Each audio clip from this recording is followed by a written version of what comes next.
700 এর ঠিক পরবর্তী পূর্ণবর্গ সংখ্যাটি কত হবে? তাহলে এটা একটা খুব ভালো অঙ্ক। তাহলে 700 যদি আমরা ঠিক পরবর্তী পূর্ণবর্গ সংখ্যা পেতে চাই, তাহলে আমাদের 700 বর্গমূল করে দেখতে হবে। তাহলে বর্গমূল উৎপাদকে বিশ্লেষণ করে করা যায়, আবার ভাগ প্রক্রিয়ায় করা যায়।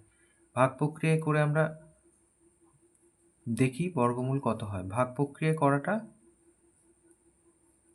বেশি সহজ হবে, এক্ষেত্রে তাড়াতাড়ি উত্তর পাওয়া যাবে। তাহলে এইভাবে করে ভাগ প্রক্রিয়ায়, তাহলে 3 3 9 বেশি হয়ে যাচ্ছে, 2 দুগুণে 4। তাহলে এখান থেকে বিয়োগ করে পাচ্ছি 3, আর এই জোড়া শূন্য নামছে। এখানে যেটা থাকে তার সাথে 2 গুণ করতে হয়, করে এখানে লিখতে হয় 2 দুগুণে 4। তাহলে এইবার যদি আমরা 6 দিয়ে দিই, তাহলে 6 6 36, হাতে 3, 4 6 24, 25 26 27। তাহলে 276 হলো। তাহলে 4 ঘর হাতে 1, 2 ঘর হাতে 1, তাহলে 24 পাচ্ছি।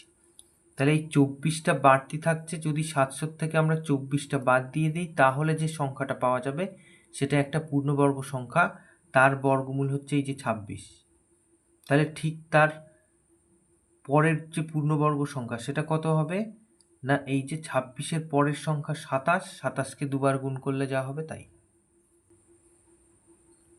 তাহলে অতএব একটি পূর্ণবর্গ সংখ্যা 27 গুণ 27।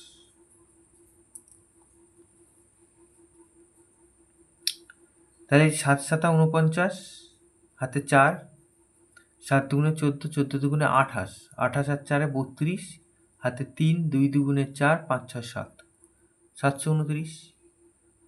তাহলে আমাদের প্রশ্ন ছিল 700 ঠিক পরবর্তী পূর্ণবর্গ সংখ্যা কোনটা, তাহলে এইটা হচ্ছে উত্তর।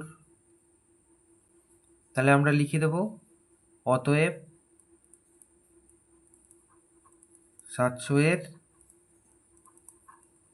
ঠিক পরবর্তী